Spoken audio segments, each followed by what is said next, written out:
2025년 4월 6일 3년후 연구소 비트코인 시장 분석입니다.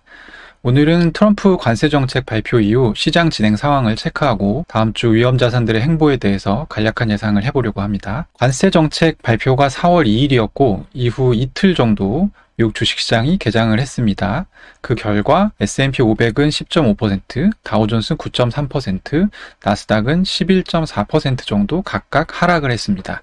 이틀 사이에 S&P 500에서 녹아내린 주식 가치들만 약 5조 달러 정도에 달하고, 이는 2020년 3월 있었던 코로나19 사태 이후 가장 큰 경제 충격에 해당합니다. 지금 상황이 과거 위기 대비 어느 정도 수준인지 확인하기 위해서 가장 대표적인 시장 변동성 척도인 빅스 선물 지수로 비교를 해봤습니다. 최근 20년 사이 지금과 같은 수준으로 변동성이 급등한 것은 앞서 6차례 정도가 있었는데요. 첫 번째는 2008년 금융위기, 그리고 2010년 그리스 구제금융 사태, 그리고 2011년에 있었던 미국 신용등급 강등 사태, 2020년 3월에 있었던 코로나19 사태가 있었고요. 2022년에 러시아 우크라이나 전쟁, 그리고 작년 8월에 엔캐리 트레이드 언와인드 사태가 있었죠. 그리고 최근에 있었던 2025 상호관세 발표입니다. 앞서 있었던 사건들의 면면들을 보면 지금 우리가 겪고 있는 상황이 결코 가볍게 대응할 수 없는 무서운 순간이라는 것을 이해할 수 있습니다. 그리고 사실 그 4월 2일 날 관세 발표가 있고 3일, 4일에 빅스 변동성 지수가 급등을 한 것인데, 앞서 있었던 사례들을 보면 이게 하루에 끝나는 경우는 잘 없었어요. 그래서 지금 정도 수준까지 올라오면 반드시 적어도 며칠 정도는, 혹은 몇 달 정도까지도 지속이 됐었다라는 것을 알 수 있습니다. 그래서 무서운 순간이라는 것을 저희가 좀 대비를 할 필요가 있습니다. 이번 주 시장이 어떻게 전개될 것인지에 대해서는 여러 가지 경우의 수가 있습니다. 우선 가장 좋은 것은 미국이 관세 정책이 과했다라고 하면서 스스로 걷어들이는 경우를 생각해 볼 수 있겠죠. 그러면 시장이 다시 그대로 반등하면서 아무 일도 없었다는 듯이 돌아갈 가능성이 있는데, 일단 이런 가능성이 하나가 있고, 두 번째로는 미국이 제시한 관세 질서를 다른 국가들이 마찰 없이 받아들이는 경우가 있을 수 있겠습니다. 근데 지금 돌아가는 상황을 보면 두 가지 다 가능성이 높지 않은 것 같습니다. 우선 다른 국가들의 경우 미국의 관세 정책에 대한 대응 방안을 내고 있는데, 대부분 미국이 제시한 관세 세율보다 더 높은 수준의 보복 관세를 매기겠다고 하고 있습니다. 우선 중국 같은 경우는 미국이 설정한 것과 똑같이 미국산 수입품에 대해서 34% 관세를 부과하겠다고 했습니다. 그런데 여기에 관세뿐만이 아니라 희토류 수출 통제라고 하는 혹을 하나 더 붙였습니다.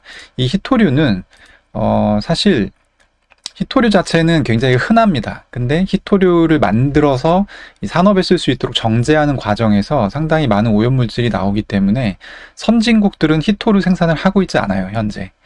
근데 이게 굉장히 산업의 다방면으로 사용이 되죠. 특히 반도체라든지 이런 산업에 되게 중요한 요소라서, 미국 같은 경우는, 그러니까 이 희토류 수출 통제는 미국을 굉장히 좀 힘들게 해보겠다, 이런 의지가 느껴지는 부분이고, EU 같은 경우는 20% 상호 관세를 맞았는데 50% 보복 관세 안을 내놨어요. 그리고 이 안을 기본으로 협상을 하겠다라고 밝혔습니다. 4월 8일까지 협상이 안 되면 50% 보복 관세를 하는 그 안이 지금 얘기가 되고 있습니다. 그냥 넘어가지 않겠느냐는 얘기가 있었던 캐나다는 결국 미국 완성차에 25% 보복 관세를 매기겠다라는 얘기를 밝혔고요. 그리고 사실 EU 소속국이라서 개별 관세 협상에 말을 얹을 필요가 없는 프랑스랑 독일도 지금 한마디씩 하고 있는 상황입니다.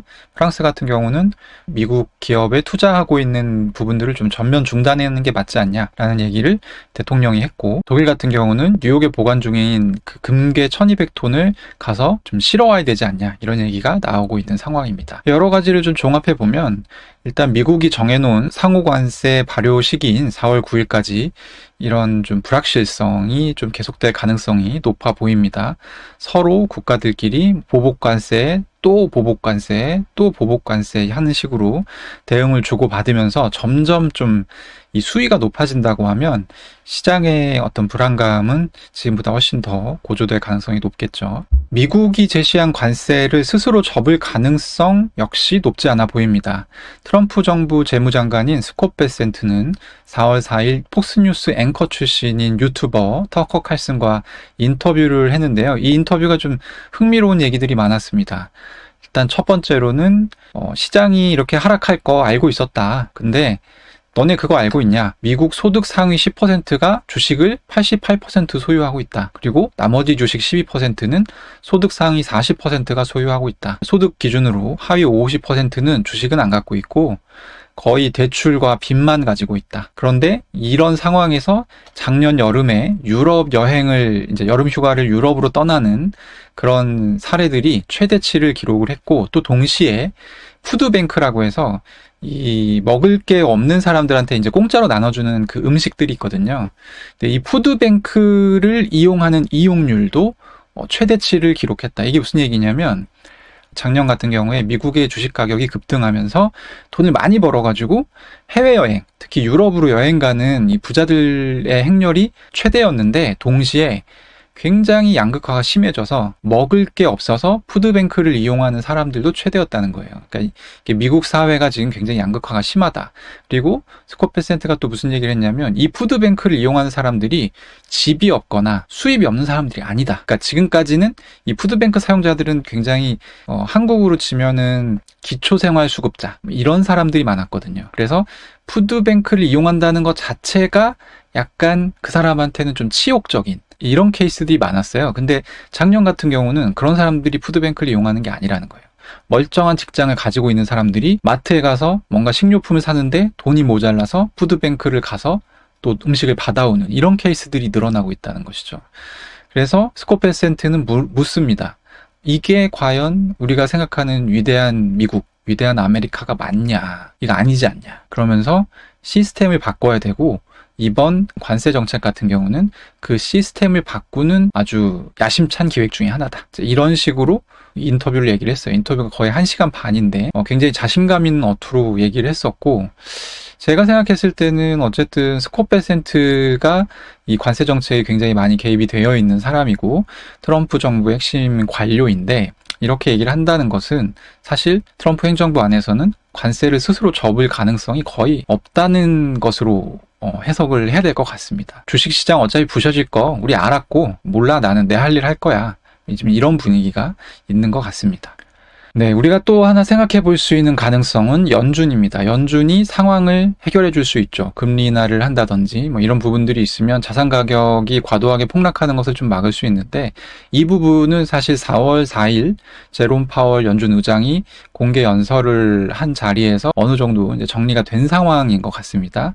파월 의장이 뭐라고 했냐면 관세 정책이 인플레를 유발할 가능성이 있고 유발된 인플레가 지속될 가능성이 있다라고 했어요. 지금까지는 파월은 어떤 식으로 얘기했냐면 관세가 물가를 올린다 하더라도 그것은 일시적일 거야 이렇게 얘기를 했는데 기존에 있었던 입장을 걷어들이고 이거 물가 상승률 인상을 계속적으로 시킬 수 있는 가능성이 있다 이렇게 이제 얘기를 한 것이죠. 또 하나는 경제 불확실성이 지금 다방면에 너무 크기 때문에 연준이 뭐 금리를 어떻게 한다든지 이런 식으로 개입할 수가 없어. 우리는 행정부의 정책에 개입하지 않아. 우리는 행정부의 정책이 다 정해지면 그것을 가지고 대응을 하는 기관이야. 이제 이런 식으로 얘기를 했습니다. 그 얘기는 뭐예요? 결국 국가들이 주고받는 어떤 보복관세가 해결되지 않으면 이 불확실성이 해결되지 않으면 연준도 나서기 어렵다, 나서지 않겠다 이런 얘기죠. 그래서 이제 어떤 기자가 이 연설 때 물어봤어요. 그럼 얼마나 있으면은 도대체 그 불확실성이라는 게 줄어들 것 같냐라고 했더니 파월이 뭐라 했냐면 내 생각에는 한 12개월 후면 이 불확실성이 좀 줄어들지 않을까라고 생각한다고 그렇게 얘기를 했고 사실 12개월 후가 아니라 지금 우리는 12일도 기다리기가 좀 어려운 상황이죠. 그러니까 결국 연준은 관세가 물가를 올릴 수가 있고 경제 불확실성이 너무 크기 때문에 우리는 금리 인하를 할 수 없다라고 한 건데 그 두 가지의 장애물이 있는 거죠. 근데 이 장애물이 해결되면 그럼 어떻게 되느냐? 지금 시카고 상업거래소가 제공하고 있는 금리 예상 서비스 패드워치를 보면 시장에서는 올해 4회 내지는 5회 정도의 금리 인하를 기대를 하고 있습니다. 그러니까 물가 문제가 해결되고 보복관세 같은 이 나라별 정책에 대한 경제 불확실성 문제가 해결되면 금리 인하를 4번, 5번 할 수 있는 거예요. 그러니까 이런 부분들이 있기 때문에 사실 지금 여러 가지로 아주 경우의 수가 많고 가격 반전 가능성도 높은 상황이라고 할 수가 있겠습니다. 사실 방금 말씀드린 그런 부분들 때문에 암호화폐 투자자들 같은 경우는 조금 더 좀 고민이 깊어지는 시기입니다. 왜냐하면 관세 발표 이후에 비트코인 가격이 그렇게 크게 떨어지지 않았거든요. 원래 올해 2월 중순부터 좀 확연하게 나스닥이 비트코인 대비 성적이 좋은 분위기였는데 그 추세가 4월 2일을 기점으로 해서 확연히 지금 역전되기 시작했습니다. 이 그래프 보시면 이 주황색이 비트코인 그리고 이 자주색이 나스닥 100이거든요.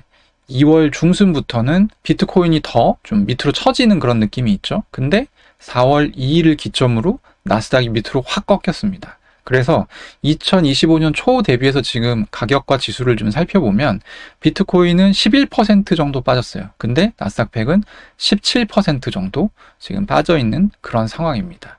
그렇다 보니까 이거 비트코인이 나스닥 대비 좀 강한데? 그러면 만약에 연준이 물가 문제와 각국의 보복 관세로 인해서 불거지는 경제 불확실성 문제가 해결된다면 그러면 4번, 5번 금리 인하가 바로 비트코인에 반영되는 거 아닐까? 라는 생각을 이제 할 수 있겠죠. 비트코인 투자자들이. 그래서 사실 좀 고민이 있는 상황입니다. 지금 사야 되냐? 아니면 지금 일단 관망을 하다가 나중에 들어가야 되냐?